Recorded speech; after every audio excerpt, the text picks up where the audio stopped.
Rules. It has zero welding all through the body. It was only seat belts.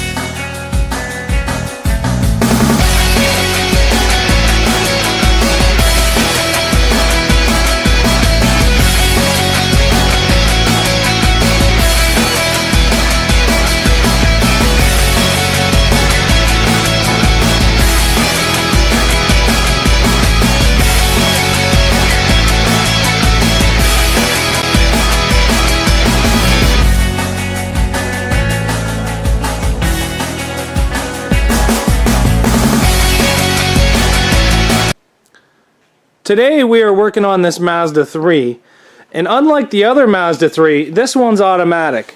I've got the entire rad support ripped out of this car so that we can kind of see some of the differences between the automatic and the manual cars. Now, the transmission is mostly where the difference is going to be, but the real thing that is going on here is this selector. I'm in the light. This selector here is what's used to change your gears. Now, where this is, looks like it can be easily attacked by another car coming underneath your frame rails and bumper and hitting that. So we're going to build a little bracket that bolts to the bottom of your transmission, maybe an L bracket that comes out and above, just to help protect this from any hits.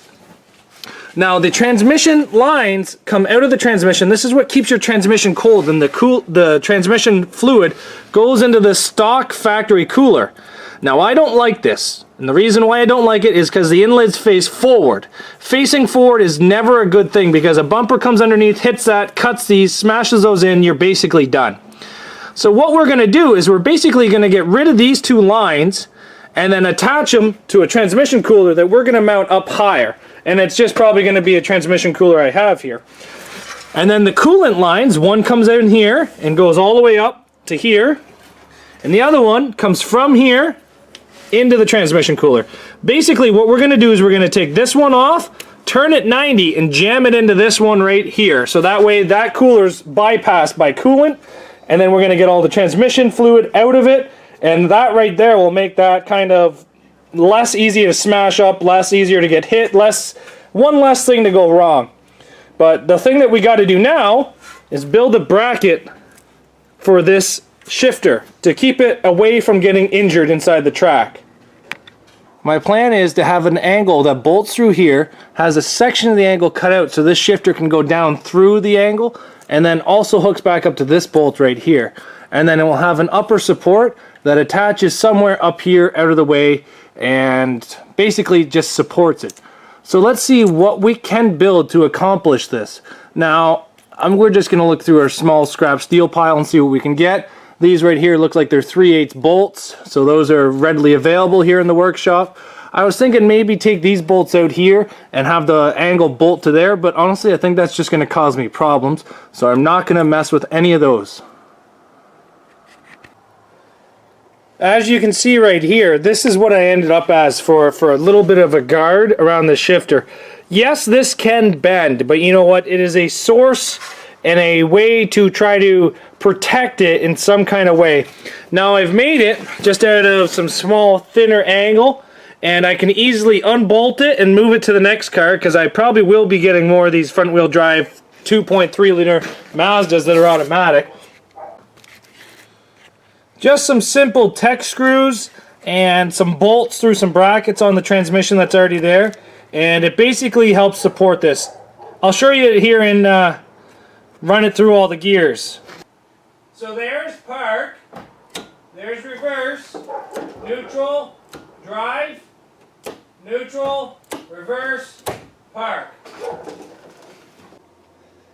As you can see, it goes through all the gears no problem, and I think that it will not fully protect this, but it will add an extra layer of support. The next thing that we're going to go on to right now is the transmission cooler. So the first thing that we're going to do is loop the line. So we're going to take this one off of here, and we're going to take this one off of here, and we're going to take this one straight from here to there. And then once that's done, we will start worrying about the actual transmission lines themselves.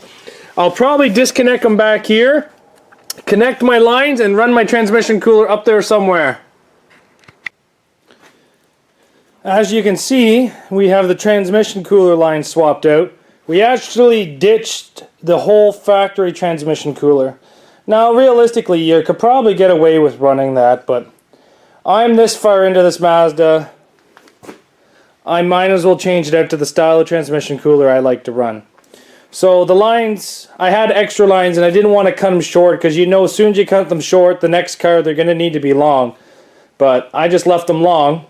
I originally tried with that transmission cooler over there with the red lines, but I couldn't find anywhere to put it. So now the cooler lines come out, loop around with the rad hose, comes up and around, and the transmission cooler is right there on top of everything. It's just zip tied down. When we spray foam it, that will help hold it in place a little bit better. My original plan was to put the transmission cooler above where the lines go through the firewall, but that isn't going to work. Can't really get in there and drill very well, and it's right above the exhaust manifold, so the heat coming off of it really wouldn't make it very good as a transmission cooler. But as it sits now, we have our, see if I can focus in on that. You see that nut welded right there? I just got to put some silicone around it, but that's our block off plate because there's a big silencer that comes off the side of that. So now that's blocked off. We got the transmission cooler lines ran. We got the transmission shifter protector, or guard. We've kind of moved all the rad hoses, looped a couple lines that could be looped. Basically, all we got to do now is put the rad cradle back into this and kind of throw it back in there. It only mounts with 6 bolts, so it goes in and out within 5 or 6 minutes. It's honestly ridiculous how fast the front of this car comes apart. But yeah, this car's coming along great. Front end here is just about done, and for the interior, we have it all gutted and cleaned out, all the glass out except for windshield. We do have our battery box bolted down, gas tank sitting on top of it though, and we do have a gas tank holder put in there, but it's not bolted down. This one's got a little bit of rust back here, but everything's coming along great. Hopefully tomorrow we can get the cage inside this car. I just had to go buy another vacuum so I can get all the broken glass vacuumed up, so that'd be good to get out of there. And we're great shape. This Derby's still a month and a half away, so really good shape on this car. It's about 11:30 at night right now, and I gotta go to work tomorrow, so we're gonna call it a day on this car for today. I'm getting pretty tired. But thanks for watching Zach's Workshop, and make sure you guys hit that like button and the subscribe button. I've been getting a lot of feedback from all you guys about how much you like my channel.